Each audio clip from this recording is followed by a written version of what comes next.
it's sort of a very difficult wall to crack, because rock music is, even though initially people like Chuck Berry and Little Richard might have got it started, but it's sort of been kind of closed off as far. You don't see a great abundance of black musicians in rock and roll, but we've been there all the time.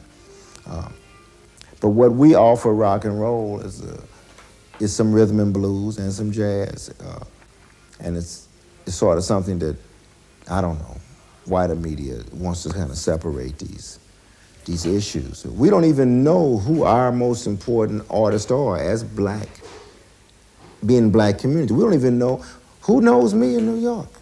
You see what I'm saying? Even the black community doesn't know anything about me, basically, because I'm not on the media.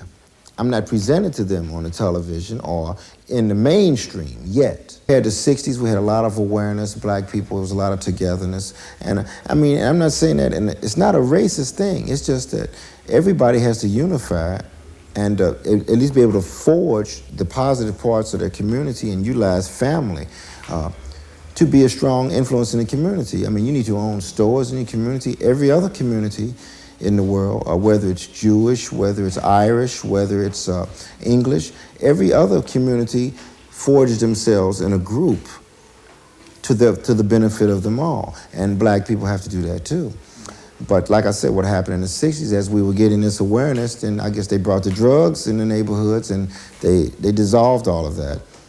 They bewildered us. They brought the drugs and they kept the welfare, and they initiated all of the genocide that it took us apart, it took us away from each other. And not to mention the fact that they integrated all of the cities. See, when I was one of the last generations of people who actually grew up in a black neighborhood and went to schools and was taught by black teachers where, I mean, this might sound, I don't want this to sound racist because it's not racist, it's just that we were taught by people who actually cared for us from the fact that they may have lived next door. You see, now all of the kids are dropping out of school because the teachers live out in the country, out in the suburbs. They don't live next door. The teachers don't know your mother or father. You see, so what's happening is our kids are not finishing school now. But this is why I think probably the worst thing that ever happened to white America and black America was integration. Because what happened, we integrated, but the only thing that happened, the black community was dissolved.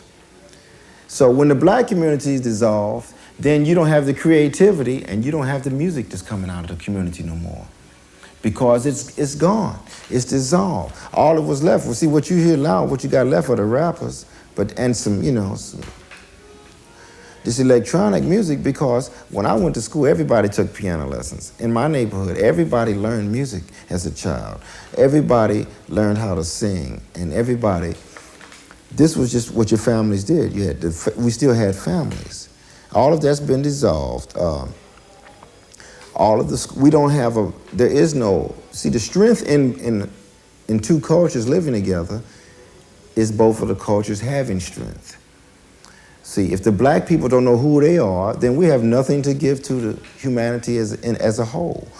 Being from a rock and roll generation, growing up from Jimi Hendrix and Sly Stone and James Brown, these were just as much my idols as John Coltrane and Miles Davis. And so I have a combination of things working here. And me being a horn player, how could I do Jimi Hendrix without, getting some guitar players? I mean, and this is what Defunkt is. It's that combination.